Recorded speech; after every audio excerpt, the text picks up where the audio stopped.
I think it is so important as a woman to have girlfriends that you can trust, girlfriends you can hang out with, girlfriends you can confide in. But there are some women that you need to avoid. You in the past, I'm in the future. You mad? Thank you so much for clicking on this video. If you're new here, my name is Kela Trishaan and I make videos on lifestyle, womanhood, mental health, and I'll throw in a couple vlogs here and there. And if you're returning, thank you so much for coming back and thank you for your support. Okay, so as you can tell from the beginning, I wanted to talk about women friendships, specifically the types of friendships that you should avoid. Even if you're not avoiding them, maybe ones that you should check. So I put together 5 different friendships. Each of them I've dealt with in my own way, but 5 different friendships that you should avoid or check. So if you are interested, go on ahead and stay tuned. Okay, so the first type of friendship that I wouldn't necessarily avoid, I would probably check depending on the person, is the Debbie Downer. I think that we have probably all dealt with a person that just always got a negative, sad story. And honestly, people go through seasons, like people go through different mental health issues. I'm so glad that we're in a period of time where we're shining more light on mental health. So just because somebody's like down all the time doesn't necessarily mean that they are a negative person. Maybe they are going through some type of mental health crisis. That is something to consider. But you do have people that are just extremely pessimistic. Every time you talk to them, they are just looking at things in the worst possible way, and they bring down your mood. So the reason why these type of friendships I feel need to be checked is because you really are the company that you keep. So it is really draining when you call somebody with good news and they just drag you down talking about the things that are going on in the world or different drama, whatever the case is, feeling sorry for themselves. And I just think that if you have a friend like that, outside of them having, again, a mental health crisis or, you know, just something going on internally, that might be a person where you have a conversation and just say, hey, you seem to be real negative. What's going on? I think that the best friendships, period, whether they be male or female, are ones where you can keep it honest with one another. So if you have that type of friend that is, you know, just constantly bringing down the mood, bring it to their attention. Sometimes people don't realize that they're doing that. Like, I know, even for myself, I feel like I've had situations where I've been that Debbie Downer friend. And a lot of times it was because I wasn't happy in a job or a relationship or something like that. And when it was brought to my attention that, like, damn, you're always complaining, you're always being negative, I had to think about it like, you know, I don't want to be that person. So yeah, if you're dealing with somebody like that, I would say maybe as a friend, you know, find out if there's something deeper going on. But if they're just complaining just to be complaining, or, you know, they are things in their control that they're not taking care of, call them on it, because not only could you save the friendship, but you could also hopefully save them and get them into a better mood. Okay, so the second type of friend that you need to avoid or check, depending on the severity, is the crazy talker. So my definition of the crazy talker is the person that talks to you crazy, but under the guise of trying to keep it real with you, or, you know, just trying to be honest, trying to make you better, should I say. I have had situations with people like this where, you know, they say something to me that is insulting or that is rude, and when I call them on it, then it's like, oh, you can't take constructive criticism, or you can't take it when somebody keeps it real with you.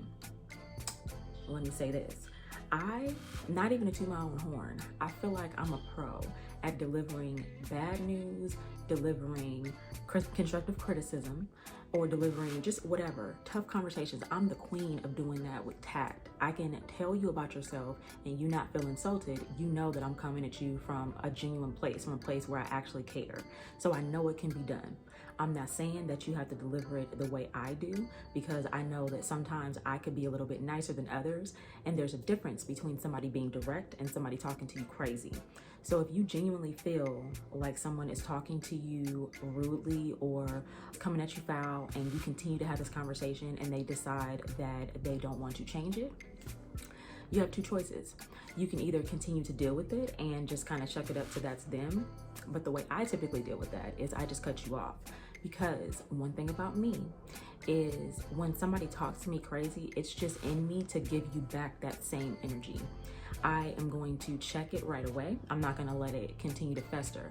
But if I got to keep having the conversation with you to pretty much save us both some jail time, I'm just going to go on ahead and cut that friendship off, because you clearly don't respect me, and I'm not interested in having a friendship with someone who does not respect me.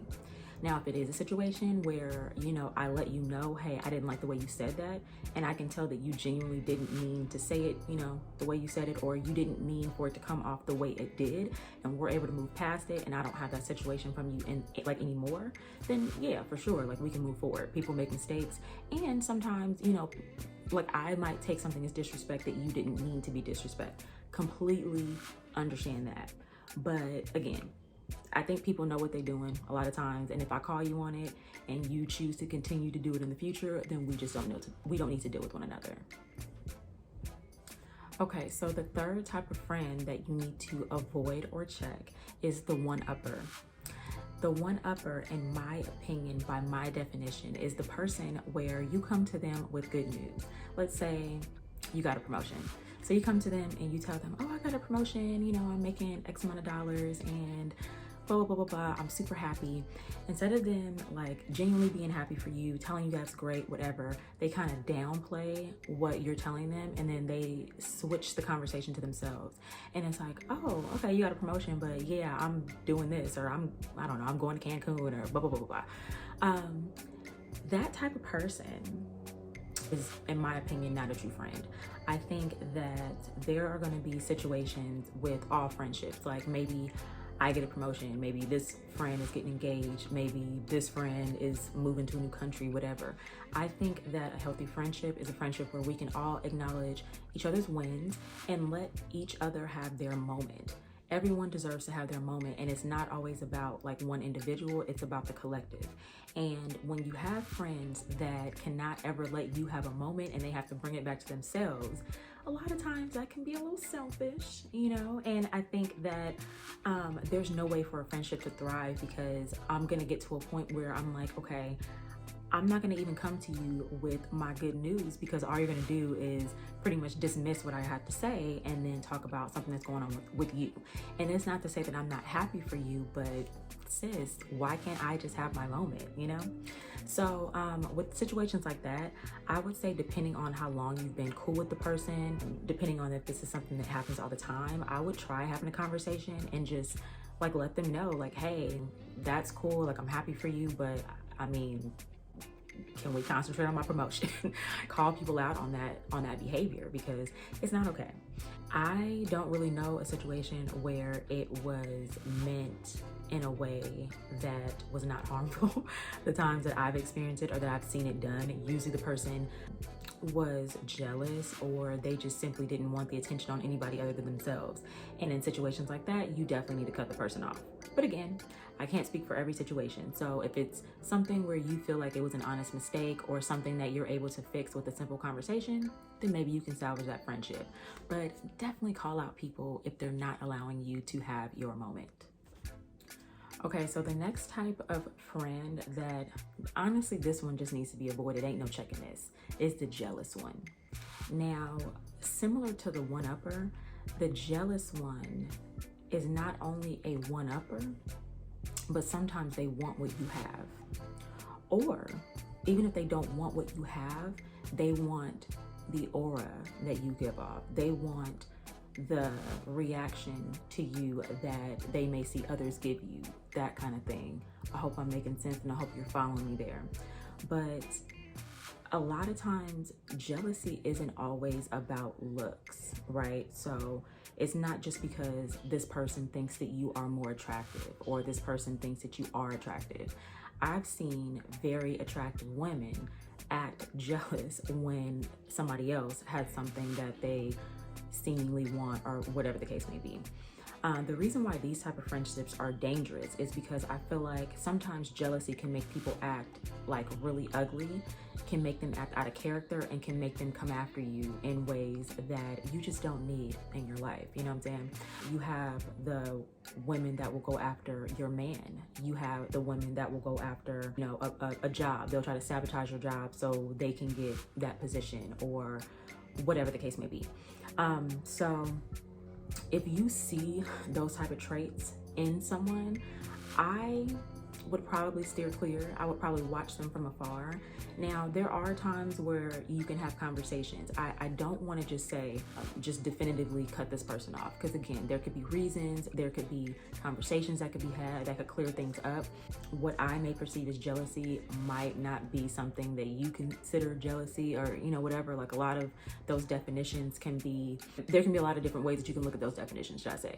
But people that are exhibiting jealous behavior, I just personally feel like they are not true friends, because real friends are not jealous of one another. Real friends understand that just because this person has something doesn't mean that I'm not deserving of it. It's just not my time to have it.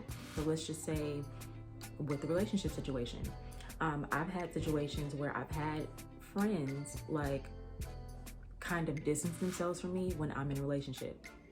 But when I'm single, then now we're like the best of friends. And it's like, okay, so you don't talk to me when I'm with a man? Like, what's going on? So yeah, like just things like that. Or even at work, you've got the people that almost act in a teacher's pet kind of way. Like, they want the position that you have, or they want first dibs on a position, so they'll do things to kind of sabotage you or others, things like that. So just, you know, when you start to see those traits, just be mindful. And my advice, honestly, would just be to steer clear. Just move on from that. You don't need that kind of negativity. Okay, so the last type of friend that I'm gonna go on ahead and say you should just avoid, I don't know if it's no checking this type of friend, is the always got some shit going friend, okay? Now, my definition of the always got some shit going friend is, have you ever been out with somebody and like literally y'all can't go nowhere without getting into it with an employee at a restaurant, or you can't go anywhere without getting into it with another group of people? Like, we shouldn't go out and I'm always wondering, okay, do I need my tennis shoes? Do I need Vaseline? Do I need to take my earrings out? I shouldn't have those thoughts. Like, we are at a point in our lives, at least at this age, mid-30s, we're at a point in our lives where we should be able to act civilized wherever we go. We should be able to go and have brunch without fighting people. We should be able to be nice to others. We shouldn't be getting into arguments with restaurant workers or whatever. Now, I understand that some things are out of our control, so I'm not talking about that kind of stuff. Sometimes the drama comes to you, okay? And I've been in those situations too. But somebody that has a pattern of just like having drama follow them, or people that talk to others crazy because they're in a group of people thinking that they can just get away with it, and the next thing you know, everybody's hair is out their buns and you're fist fighting. We don't need those kind of problems in 2021 and beyond, okay? So if you have a friend like that, me, like I said, if I had a situation like that right now, I would probably just dead it, because I am too old. I got too much to lose, okay? I got a whole family. I have a career, and I don't want to be in jail, I don't have time for that kind of shit. But, depending on the situation and depending on how long you've known the person, depending on what their situation is, maybe you can have a conversation. But for me, that is just too much of a liability. So if you do have somebody like that and you are tired of getting into it everywhere you go, or they just simply always have like drama in their personal life, like, I do believe that when you entertain the drama, you on some level like it, because when you don't like drama, trust me, you'll stay out of it. So anyway, if you're in a situation with someone like that, maybe try to have a conversation and just kind of let them know, like, hey, I enjoy hanging out with you, but I do not enjoy always getting into situations. Like, I just want to have a peaceful brunch or a peaceful outing, whatever. Maybe try to have that type of conversation and see if things change, see if they understand.